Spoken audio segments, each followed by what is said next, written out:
तो दोस्तों रीट एसएसटी का नया और अपडेटेड सिलेबस आ चुका है। आज इस वीडियो में हम उसी के विषय में बात करने वाले हैं। दोस्तों पहली बात, आपको घबराना नहीं है बिल्कुल भी, क्योंकि ये अपडेटेड सिलेबस है। काफ़ी कुछ आपका पहले वाला ही है, लेकिन आपको ध्यान ये देना है कि उसमें से काफ़ी कुछ हटाया भी गया है और कुछ नया भी जोड़ा गया है, जिसका आधार ये हो सकता है कि जो हमारी स्कूल की जो किताबें हैं 6 से 8 की, 10 की और 12 तक दोस्तों काफ़ी किताबें चेंज हो चुकी है। नई एनसीईआरटी की किताबें हमारे यहाँ पर लग चुकी हैं। तो नया पाठ्यक्रम जब आपको वो वाला पढ़ाना है तो पिछले में से जो इससे संबंधित नहीं थे उन पार्ट्स को हटाने की कोशिश की गई है दोस्तों, और वो जो हटा दिया गया है उसको आपको नहीं पढ़ना है दोस्तों भावनात्मक रूप से उससे चिपके हुए आपको नहीं रहना है, क्योंकि हो सकता है आपने उन सिलेबस को अच्छे से याद किया होगा, तो सभी ने किया होगा दोस्तों। और दोस्तों इम्पोर्टेंट इस समय ये है कि आपकी जो परीक्षा है वो 25 अप्रैल को है और बहुत ज़्यादा समय आपके पास में नहीं है। तो बिना घबराहट के जो सही रणनीति बना करके तैयारी करेगा उसका आसानी से सिलेक्शन हो जाएगा। तो पहली बात आपको फिर से दोहरा देता हूँ, आपको घबराना नहीं है बिल्कुल। इस सिलेबस को अच्छे से समझोगे, इस वीडियो को पूरा देखना, सारे डाउट आपके क्लियर हो जाएंगे और आप एक अच्छी रणनीति बना सकोगे कि आपको क्या पढ़ना है और क्या छोड़ना है। अब देखिएगा, जो पुराना सिलेबस था उसमें हमारे पास में 12 यूनिट थी। कितनी यूनिट थी दोस्तों? 12 यूनिट थी और वो पिछली किताबों से संबंधित था। अब देखिएगा, कुछ एक टॉपिक ऐसे होते हैं जो नई किताबों से उस पर कोई प्रभाव नहीं पड़ता, उसमें मैटर वो का वो ही रहता है, लेकिन जो नए बिंदु जोड़े गए हैं और जो घटा दिए गए हैं उन सभी के विषय में अपने बात करने वाले हैं। तो सबसे पहले हम देखते हैं हमारी यूनिट नंबर 1 के विषय में, जिसका नाम है भारतीय सभ्यता, संस्कृति और समाज। अब देखिएगा, नाम तो पिछली जो सिलेबस था उसमें भी यही था। सिंधु घाटी सभ्यता टॉपिक ये पहले भी था और अब भी है दोस्तों। वैदिक संस्कृति तब भी था और अब भी है दोस्तों। तो जोड़ा कौन सा गया है? ये जो दोनों टॉपिक हैं वो आपके इस यूनिट में नए जोड़े गए हैं। तो नई जो पहली यूनिट है उसमें से आपको क्या क्या पढ़ना है दोस्तों? जैन धर्म पढ़ना है, बौद्ध धर्म पढ़ना है और आपको पढ़ना है महाजनपद काल। ये 3 चीजें आपको नई पढ़नी है दोस्तों। ये आपका न्यू है, इसको पढ़ना है। और छोड़ना किसको है, यानी जो हटा दिया गया है, छोड़ा गया टॉपिक है वो है आपका भारतीय समाज। कौन सा टॉपिक आपका छोड़ दिया गया है दोस्तों? भारतीय समाज। ये आपके सिलेबस से हटा दिया गया है, इसमें आपको नहीं पढ़ना है। इसमें क्या क्या था दोस्तों? भारतीय समाज की विशेषताएं थी, परिवार था, इसमें देखिए विवाह था, बहुत अच्छी अच्छी चीजें थी, लैंगिक संवेदनशीलता थी, इसमें ग्रामीण जीवन और शहरीकरण था। ये जो सारी चीजें हैं वो आपको नहीं पढ़नी है, इस पे क्रॉस लगा देना दोस्तों। इसके अलावा फिर से आपको याद करवा देता हूँ, हमने सिलेबस पूरा किया हुआ था, जो रीट एसएसटी का पुराना सिलेबस है वो है। उसमें से मैं आपको एक नई प्लेलिस्ट भी बना दूंगा, जिसमें से इसमें जो टॉपिक शामिल है वो सारे अपने उसमें जोड़ देंगे। तो आप उस नई प्लेलिस्ट को भी देख सकते हैं, या फिर इस वीडियो को जो मैं आपको समझा रहा हूँ इसमें जो कुछ भी आपको बता रहा हूँ उसको एक कॉपी पेन लेकर के नोट कर लीजिएगा, कॉपी हाथ में लेकर के बैठिएगा। तो सारी चीज़ें आप उसमें नोट कर लीजिएगा, जो नया पढ़ना है उसको अलग से लिख लीजिएगा, वो सारी चीज़ें अपने अलग से कर लेंगे। और दोस्तों नया सारा सिलेबस आपको करवाया जाएगा जिस प्रकार से हमने आपको पुराना सिलेबस करवाया है। तो आई होप आप इस बात को समझ गए, पहली यूनिट में क्या चेंज हुआ है, ये नया जोड़ा गया है और भारतीय समाज का जो टॉपिक था उसको हटा दिया गया है। अब इसके बाद में अपने चलते हैं यूनिट नंबर 2 पर दोस्तों। ये हमारी है यूनिट नंबर 2। यूनिट नंबर 2 है मौर्य तथा गुप्त साम्राज्य और गुप्तोत्तर काल। यही नाम पहले भी था और यही नाम अब भी है। राजनीतिक इतिहास, प्रशासन, भारतीय संस्कृति के प्रति योगदान, गुप्त काल की सांस्कृतिक उपलब्धियां जो था इसमें से हटा दिया गया है। ये जो आपका भारत, ये जो टॉपिक आपके पहले भी थे और अब भी थे दोस्तों, तो ये इसमें कुछ भी नया नहीं जोड़ा गया है, इसमें कुछ भी नया नहीं जोड़ा गया है। अब जो इसमें जोड़ा गया है इसमें से कुछ हटाया भी गया है दोस्तों, तो आपके लिए थोड़ा सा आसान हो गया है। अब देखिए हटाया क्या गया है, जो आपको नहीं पढ़ना है दोस्तों, वो आपको नहीं पढ़ना है। गुप्त काल की सांस्कृतिक उपलब्धियां इसमें से हटा दी गई हैं दोस्तों। जो इसमें पहले था गुप्त काल की सांस्कृतिक उपलब्धियां, ये अब इसमें नहीं है दोस्तों। गुप्त काल की सांस्कृतिक उपलब्धियों को यहाँ से हटा दिया गया है। और दूसरा जो टॉपिक हटाया गया है दोस्तों, बाहरी विश्व से भारत का सांस्कृतिक संबंध, ये जो टॉपिक है आपका, ये हटा दिया गया है दोस्तों। तो ये दो टॉपिक जो हैं वो आपके हटा दिए गए हैं, यानी इसमें से सिलेबस आपका कम किया गया है, बढ़ाया नहीं गया है। तो समझ गए होंगे, दूसरी यूनिट में से आपको ये चीज़ें छोड़नी है दोस्तों। गुप्त काल की सांस्कृतिक उपलब्धियां जो पहले थी वो हटा दी गई हैं। बाहरी विश्व से भारत का सांस्कृतिक संबंध ये हटा दिया गया है। बाकी एज इट इज है, उसमें किसी भी प्रकार का कोई चेंज नहीं किया गया है दोस्तों। इसके बाद में दोस्तों हम बात करते हैं यूनिट नंबर 3 की। यूनिट नंबर 3 है मध्यकाल और आधुनिक काल। यही नाम इसका पहले भी था, यही अब भी है। भक्ति और सूफी आंदोलन ये पहले भी था और अब भी है। मुगल राजपूत संबंध पहले भी था, अब भी है। मुगल प्रशासन भी था। अब देखिए यहाँ तक जो है वो आपका पहले का था, वैसे का वैसे ही है। भारतीय राज्यों के प्रति ब्रिटिश नीति ये भी था और अब भी है। इसके साथ ही देखिए 1857 का विद्रोह ये तब भी था और अब भी है। ब्रिटिश प्रभाव ये तब भी था और अब भी है।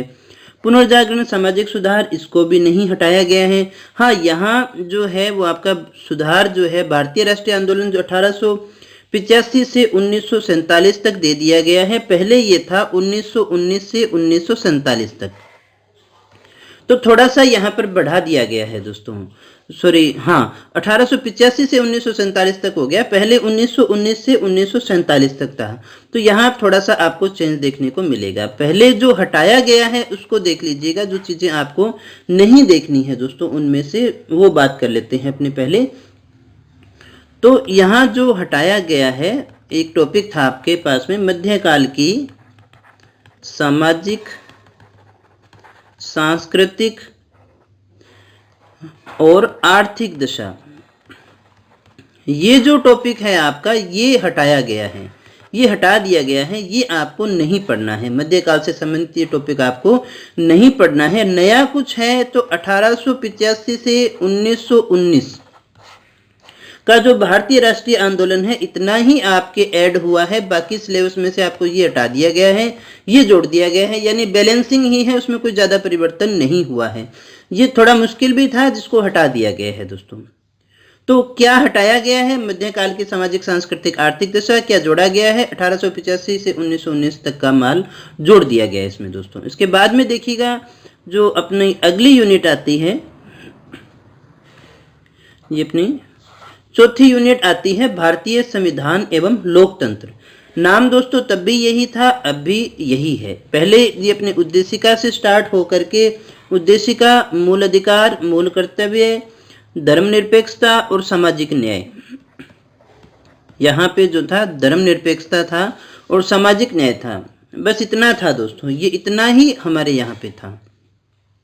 तो अब आप देख सकते हैं क्या क्या इसमें जोड़ा गया है, जोड़ा गया क्या क्या है, नया क्या है, न्यू क्या है। इसमें से न्यू है देखिए भारतीय संविधान का निर्माण, ये आप लिख लेना दोस्तों, तभी आपको अच्छे से समझ में आएगा। का निर्माण और उसकी विशेषताएं, वैसे ये सामाजिक न्याय वगैरह उसी में शामिल था। उसके बाद में देखिएगा जो कुछ नया जोड़ा गया है, दूसरा टॉपिक है आपका बाल अधिकार व बाल संरक्षण, ये आपके जोड़ दिया गया है। तीसरा जो टॉपिक आपका जोड़ा गया है वो है लोकतंत्र में निर्वाचन व मतदाता जागरूकता, ये आपको नया जोड़ा गया है, ये नया पढ़ना है दोस्तों। ये दो टॉपिक आपके नए हैं और ये भी आपका नया है। ये तीन टॉपिक आपके नए जोड़े गए हैं, बाकी ये वैसे का वैसा ही है। तो इसमें कुछ जोड़ा ही गया है, चौथी यूनिट में आपके लिए कुछ जोड़ा ही गया है, कुछ घटाया नहीं गया है। अब देखें पांचवी यूनिट को अपने देखें, सरकार गठन एवं कार्य। ये संसद, राष्ट्रपति, प्रधानमंत्री, मंत्रिपरिषद, उच्चतम न्यायालय, राज्य सरकार, पंचायती राज, ये सारा कुछ नगरीय स्वशासन तक वैसे का वैसा ही है, इसमें कुछ भी चेंज नहीं किया गया है। ये बस राजस्थान के विशेष संदर्भ में, हमने तो पहले ही राजस्थान के विशेष संदर्भ में ही देखा है, तो घबराने की किसी प्रकार की आवश्यकता नहीं है। अब नया कुछ ऐड हुआ है तो वो है छठी यूनिट की 5वीं यूनिट की बात कर रहे हैं अपने। नया जो है वो इसमें जोड़ा गया है जिला प्रशासन व न्याय व्यवस्था, ये दोनों चीजें इसमें जोड़ी गई हैं दोस्तों। इसके बाद में हम बात करते हैं अगली यूनिट की। अगली जो हमारी यूनिट है 6 नंबर यूनिट हमारी आ जाती है, जिसका नाम है पृथ्वी एवं हमारा पर्यावरण। पृथ्वी एवं हमारा पर्यावरण। और जो हमारी पहली पुराने वाली जो यूनिट थी वो थी पृथ्वी के प्रमुख घटक। तो ये तो नाम ही परिवर्तित हो गया है, ये चीजें अब इसमें नहीं रही। अब इसमें से आपको क्या पढ़ना है, उसमें था हमारे स्थल मंडल, जल मंडल, वायुमंडल, जैव मंडल। तो जैव मंडल तो यहाँ पर इसने दे रखा है, ये तो हमारे सिलेबस में है। चट्टानों के प्रकार, पृथ्वी की सतह पर परिवर्तनकारी शक्तियां, वो जो सारी चीजें हैं वो हटा दी गई हैं। तो छठी यूनिट अपने पूरी तरह से अपने कह सकते हैं सिर्फ जैव मंडल को छोड़ करके बाकी सारा कुछ नया है, सारी चीजें आपको नए ढंग से पढ़नी होगी। ये शायद हमारी छठी 7वीं की जो अपनी नई किताबें हैं उनसे संबंधित है। तो यहाँ छठी में जो हमें पढ़ना है वो देखिएगा, अक्षांश पढ़ना है, देशांतर पढ़ना है, पृथ्वी की गतियां पढ़नी है। दोस्तों इनमें से काफ़ी चीज़ें तो हम पहले भी देख चुके हैं दोस्तों। पृथ्वी की गतियां हमें पढ़नी है। इसके अलावा देखिए वायुदाब एवं पवने पढ़ना है, चक्रवात और देखिए प्रति चक्रवात को पढ़ना है, सूर्य एवं चंद्र ग्रहण को पढ़ना है, पृथ्वी के प्रमुख जलवायु कटिबंध हैं हमें उनको भी देखना है। काफ़ी सारी नई चीज़ें हैं जो यहाँ पर हमें पढ़ने वाली हैं दोस्तों, जैसे सूर्य ग्रहण, चंद्र ग्रहण, पृथ्वी के मुख्य जलवायु कटिबंध, पर्यावरणीय समस्याएं, ये सारे हमारे लिए नए टॉपिक हैं। ये सारी यूनिट आपको एक प्रकार से आप कह सकते हैं कि नई ही है। इसमें से अगर पुराना कुछ है तो वो केवल जैव मंडल है जिसको आपको देखना है। इसके बाद में अगली यूनिट अपनी 7वीं यूनिट तक पहुंचे तो भारत का भूगोल एवं संसाधन है। भूआकृतिक प्रदेश, जलवायु, प्राकृतिक वनस्पति, वन्य जीवन, बहुउद्देशीय नदी घाटी योजनाएं और देखिए मृदा, कृषि, फसलें, उद्योग, खनिज, परिवहन, जनसंख्या, मानव संसाधन विकास के आर्थिक सामाजिक कार्यक्रम। तो यहाँ ये सारे टॉपिक वही हैं दोस्तों। यहाँ से जो चेंज हुआ है, यहाँ से सिर्फ एक ही चेंज हुआ है। हम 7वीं यूनिट की बात करें तो इसमें से हटाया गया है दोस्तों, ये अपनी 1 2 3 4 5 6 और 7वीं यूनिट थी, हटाया गया है। हटाया गया क्या है, एक छोटा सा टॉपिक था उसको हटा दिया गया है और उसका नाम था उपभोक्ता जागृति। तो दोस्तों आपको जल्दीबाजी नहीं करनी, अभी मार्केट में कुछ नई बुक्स भी निकलेंगी, नया नया मैटर आना शुरू हो जाएगा, धैर्य बनाए रखें। यहाँ पर भी आपको सारा पहले भी करवाया गया है, बचा हुआ नया जो मैटर है वो सारा आपको फिर से भी करवाया जाएगा। तो किसी प्रकार की घबराहट या चिंता आपको नहीं रखनी है दोस्तों, धैर्य बना करके। ये अभी जो आपकी परीक्षा होने जा रही है दोस्तों, इसमें आपका जो है धैर्य बनाए रखना बहुत कुछ आपकी सफलता के लिए डिपेंड करता है। एक धैर्यवान व्यक्ति ही अच्छे से परीक्षा में सफल हो सकता है, अन्यथा बच्चे भागेंगे भी, यहाँ भाग लो, ये पढ़ लो, ये कोचिंग कर लो, वो कर लो, कुछ नहीं। आप आराम से पहले सिलेबस को समझें, जो आपके पास में है उसको तो तैयार है ही है, कुछ नया जुड़ा है उसको आप अलग से करने की कोशिश करें। तो यहाँ 8वीं जो हमारी यूनिट है राजस्थान का भूगोल और संसाधन, हमारी कौन सी आ गई, 8वीं। पहली बात तो यहाँ आते आते एक यूनिट ही अपनी बढ़ चुकी है दोस्तों। यहाँ आप देखिएगा जो आपकी यूनिट है राजस्थान का भूगोल और उसके संसाधन, इसमें है भौतिक प्रदेश, जलवायु अपवाह प्रणाली, झीलें, मृदा जल संरक्षण और कृषि फसलें, खनिज, ऊर्जा संसाधन, नहरें, परिवहन, उद्योग व जनसंख्या, पर्यटन, वन एवं वन्य जीवन। तो देखिए राजस्थान का भूगोल तो पहले ही था, तो एक प्रकार से आप ये देख लीजिएगा राजस्थान का भूगोल आपको सारा ही पढ़ना है। ये भौतिक प्रदेश आपके पहले भी थे, जलवायु आपके पहले ही थी, अपवाह प्रणाली आपके नहीं थी, तो नया जो जोड़ा गया है अपवाह प्रणाली, यानी अब आपको नदियां वगैरह पढ़नी पड़ेंगी, झीलें भी आपको नई पढ़नी पड़ेंगी। इसके अलावा देखिएगा जो है आपकी मृदा, ये भी आपको नया पढ़ना पड़ेगा। जल संरक्षण एवं संग्रहण ये आपके पहले भी था। कृषि फसलें ये आपके पहले भी थी और अब भी है। ऊर्जा संसाधन आपके पहले भी था, अब भी है। इसके अलावा आपको पढ़नी पड़ेगी नहरें, जो पहले नहीं थी दोस्तों। इसके अलावा आपके लिए आ गई है नदी घाटी परियोजनाएं। कुल मिलाकर के राजस्थान का जो सारा नया सिलेबस है वो इसमें जोड़ा गया है। यानी राजस्थान एक प्रकार से राजस्थान का ज्योग्राफी आपके लिए पूरा ही डाल दिया गया। उद्योग एवं जनसंख्या पहले भी था, अब भी है। इसके अलावा देखिएगा पर्यटन स्थल, ये नया ले सकते हैं आप। और एक आप वन एवं वन्य जीवन,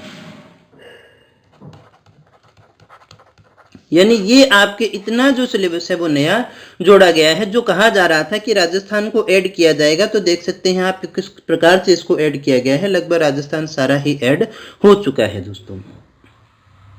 इसके बाद में चलते हैं अपनी अगली यूनिट की तरफ, जो हमारी 9 नंबर यूनिट है दोस्तों। 9 नंबर यूनिट, अब देखिएगा पिछला जो हमारा सिलेबस था उसके अंदर राजस्थान का इतिहास और संस्कृति दोनों एक ही यूनिट में थी। तो यहाँ आप देख सकते हैं कि राजस्थान का वेटेज काफ़ी बढ़ गया है, इसकी यूनिट भी 2 हो गई हैं दोस्तों। और ध्यान से देखें तो एक यूनिट भी बढ़ गई, पहले 12 यूनिट थी दोस्तों, अभी यूनिट कितनी हो चुकी है, 13 यूनिट हो चुकी है। तो राजस्थान के इतिहास से बात करें, प्राचीन सभ्यताएं एवं जनपद, ये पहले भी था अब भी है। राजस्थान के प्रमुख राजवंशों का इतिहास, ये नहीं था दोस्तों, तो ये आपके नया जोड़ा गया है दोस्तों। यानी पहले हमें मेवाड़ वंश और वो हमने नहीं पढ़ा था, तो अब आपको ये भी पढ़ना पड़ेगा दोस्तों। तो काफ़ी कुछ आपका ऐड हुआ है इसके अंदर। 1857 की क्रांति में राजस्थान का योगदान, ये स्वतंत्रता आंदोलन के नाम से पहले भी था, जिसको अपने पढ़ चुके हैं। राजस्थान में प्रजामंडल, ये प्रजामंडल पहले नहीं था, अभी जोड़ दिया गया है। जनजातीय और किसान आंदोलन, ये पहले नहीं थे, अब जोड़ दिए गए हैं दोस्तों। किसान आंदोलन ये आपको पढ़ने होंगे, नए हैं। इसके अलावा राजस्थान का एकीकरण और राजस्थान के प्रमुख व्यक्तित्व, ये भी आपको जोड़ दिया गया है। व्यक्तित्व आपके पहले नहीं था, अब जोड़ा गया है, जिसको आपको पढ़ना है। तो ये आपकी नई जो यूनिट है उसके अंदर इतिहास काफ़ी ज़्यादा कर दिया गया है। इसके बाद में देखिएगा 10वीं यूनिट की अपनी बात करें तो कला और संस्कृति, पहले उसी में था। दुर्ग महल स्मारक, ये आपके पहले भी थे। मेले पहले भी थे। त्योहार और लोक कलाएँ, ये आपके पहले भी थी। और चित्रकला, ये आप कह सकते हैं कि एक प्रकार से नया पॉइंट आपके आया है, चित्रकला आ गई। इसके बाद में देखिएगा राजस्थान के लोक नृत्य और लोक नाट्य, वैसे तो ये हमने लोक जो कलाएं हैं वहीं पर देख लेते हैं। लोक नृत्य और लोक नाट्य इसमें देखिएगा नया आ चुका है। लोक देवता, ये भी इसमें आ चुके हैं। लोक देवता, लोक देवियाँ, लोक संत, ये नया आ चुका है। इसके अलावा संगीत और वाद्य यंत्र, ये हमारा नया आ चुका है। हस्तकला, स्थापत्य कला, ये भी हस्तकलाएं तो पहले भी थी, नया क्या जोड़ा गया है दोस्तों, स्थापत्य कला को अपने कह सकते हैं कि एक प्रकार से नया जोड़ दिया गया है। इसके अलावा देखिएगा वेशभूषा, आभूषण,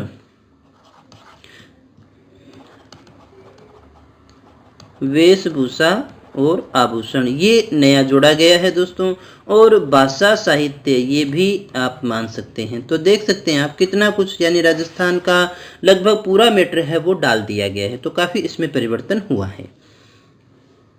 इसके बाद में देखिएगा आगे अपने चलें अगली यूनिट की तरफ। तो जो हमारी 11वीं यूनिट है उसमें देखिएगा बीमा और बैंकिंग प्रणाली, बीमा और बैंक के प्रकार, भारतीय रिजर्व बैंक, ये नई यूनिट है, बिल्कुल ये नई अपडेटेड यूनिट है, इसको जोड़ दिया गया है दोस्तों, ये अलग से अपनी आ गई है। इसके अलावा देखिएगा एक आपकी यूनिट थी पहले, 7वीं यूनिट थी संसाधन एवं विकास। ये पूरी की पूरी जो यूनिट है ये पूरी यूनिट ही हटा दी गई है, जिसमें हमने देखा था संसाधनों के प्रकार, संसाधन संरक्षण, मृदा, खनिज, उद्योग, मानव संसाधन, ये सारी की सारी यूनिट है ये अपनी हटाई जा चुकी है। और ये अपने कह सकते हैं कि उसके स्थान पे एक नई यूनिट डाल दी गई है जो उसी तरह की एक यूनिट है। ये अपनी 11वीं और 12वीं यूनिट है जो शिक्षा शास्त्रीय मुद्दे यानी टीचिंग मेथड से अपने इसको संबंधित लेकर के चलते हैं। तो यहाँ सबसे पहले देखें तो इस यूनिट में किसी प्रकार का कोई चेंज नहीं हुआ है। इस यूनिट में किसी प्रकार का कोई चेंज नहीं हुआ है, ये बिल्कुल वैसे की वैसी ही है। यहाँ कोई चेंज, कोई नई चीज आपको नहीं पढ़नी है। अब देखिए शिक्षा शास्त्रीय मुद्दे 2, अब इसमें आपके क्या है, परीक्षा, अनुभविक साक्ष्य, शिक्षण अधिगम सामग्री, सहायक सामग्री, ये सारा कुछ आपका वही है दोस्तों। इसमें जोड़ा गया है सूचना एवं प्रौद्योगिकी परियोजना कार्य सीखने के प्रतिफल, ये कुछ एक आपका नया जोड़ दिया गया है। ये मूल्यांकन पहले भी था और मूल्यांकन अब भी है दोस्तों। एक समालोचनात्मक चिंतन का विकास था, वो आपका हटा दिया गया है। समालोचनात्मक जो चिंतन था ये हटा दिया गया है, इसको हटाया गया है दोस्तों। जोड़ा क्या गया, ये आपका सूचना आईटी वाला जो चैप्टर है वो जोड़ दिया गया है। सीखने के प्रतिफल ये है आपका, ये देखिए नया जोड़ दिया गया है। तो दोस्तों हमने पूरा सिलेबस डिस्क्राइब कर लिया है, अच्छे से हमने उसको समझ लिया है। तो जो नई चीज़ें जोड़ी हैं उनको आपको अलग से पढ़ना पड़ेगा, जो आपको हटा दिया गया है सिलेबस में वो नहीं करना है दोस्तों। तो उम्मीद करता हूँ दोस्तों सारे आपके डाउट क्लियर हो चुके होंगे। अभी भी कोई डाउट हो तो आप हमारे टेलीग्राम चैनल पर जा करके वहाँ पर चैट करके भी जानकारी ले सकते हैं, या डिस्क्रिप्शन में कमेंट बॉक्स में जा करके कमेंट करेंगे तो भी आपको सारी संतुष्टि प्रदान करने की कोशिश की जाएगी। तो दोस्तों उम्मीद करता हूँ आपको सारी बातें समझ में आई होगी। वीडियो अच्छा लगा तो लाइक कर दीजिएगा, उपयोगी लगा हो तो दोस्तों के साथ में शेयर कर दीजिएगा। बहुत बहुत धन्यवाद आपका।